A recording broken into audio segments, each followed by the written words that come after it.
Assalamualaikum warahmatullahi wabarakatuh. Hai semuanya, bagaimana kabarnya? Semoga selalu dalam lindungan Allah Subhanahu wa Ta'ala ya.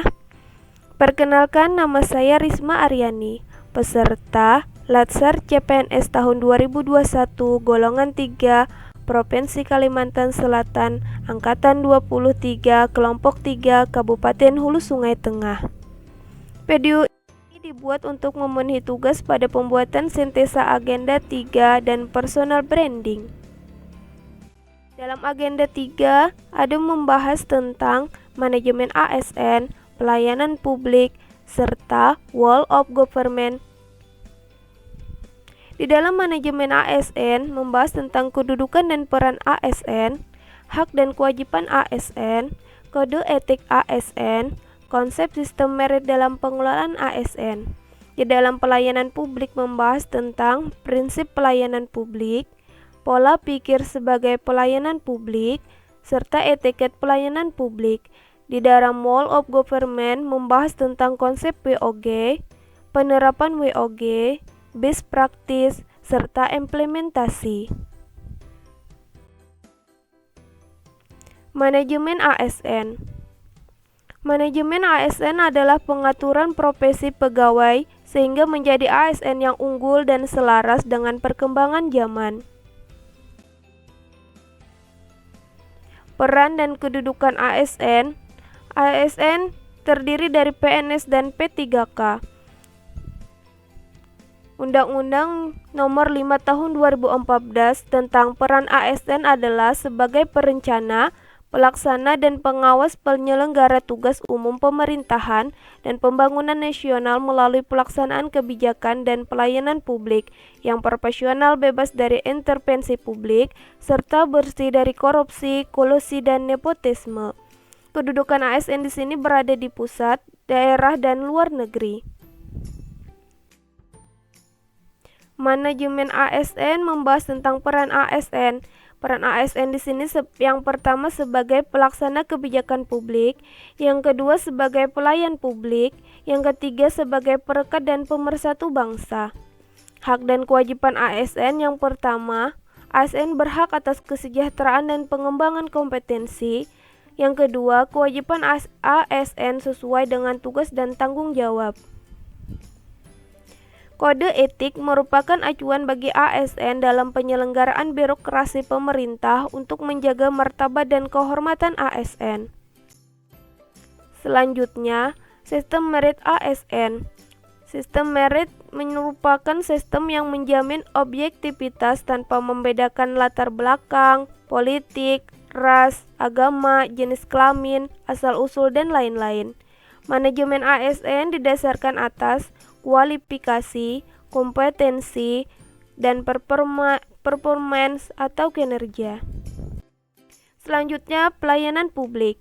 Kegiatan dalam rangka pemenuhan kebutuhan pelayanan bagi masyarakat akan barang, jasa, dan atau pelayanan administratif. Undang-Undang Nomor 5 Tahun 2009 membahas tentang pelayanan publik. Prinsip pelayanan publik yang pertama, partisipatif, melibatkan masyarakat. Yang kedua, transparan. Yang ketiga, responsif. Yang keempat, tidak diskriminatif. Yang kelima, mudah dan murah. Yang keenam, efektif dan efisien. Yang ketujuh, terjangkau. Yang kedelapan, akuntabel. Dan yang kesembilan, berkeadilan. Unsur penting pelayanan publik. Yang pertama, penyelenggara layanan. Yang kedua, penerima layanan. Yang ketiga, mengutamakan kepuasan pelanggan. Pola pikir sebagai pelayanan publik. Pelayanan publik merupakan hak warga negara, diselenggarakan dengan pajak yang dibayar oleh warga negara dengan tujuan untuk mencapai hal-hal strategis bagi kemajuan bangsa. Etiket pelayanan publik. Yang pertama, sikap sopan dalam komunikasi. Yang kedua, sikap menghormati dan menghargai pihak lain.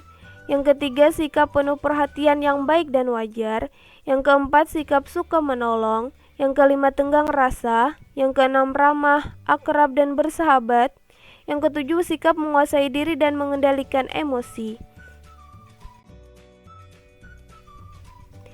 Selanjutnya, membahas tentang World of Government atau WOG.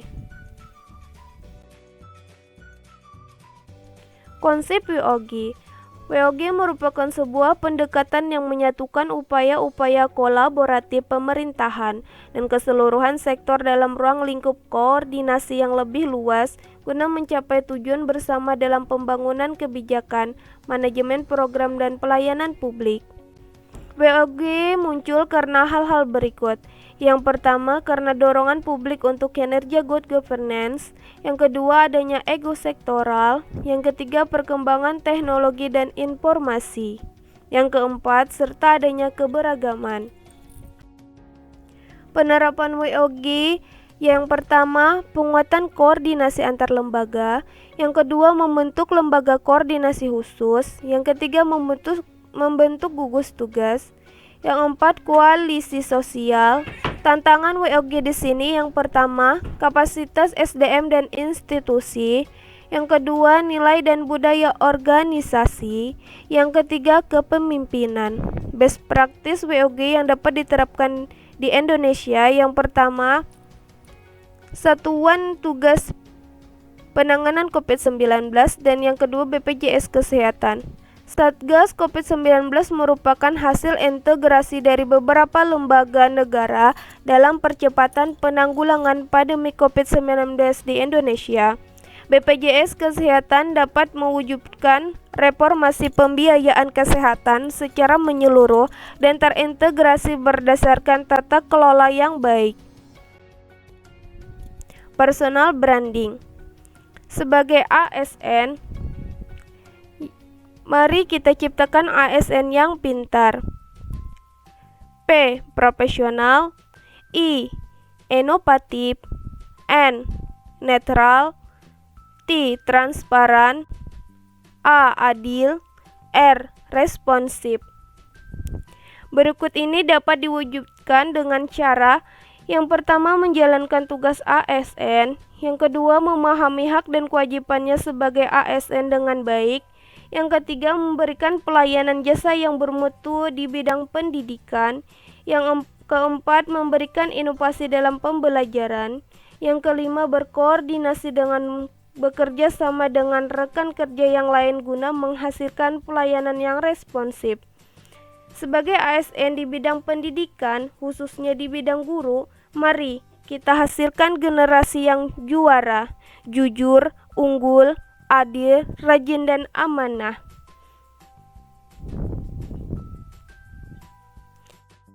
Sekian penjelasan saya mengenai sistem agenda 3 dan personal branding.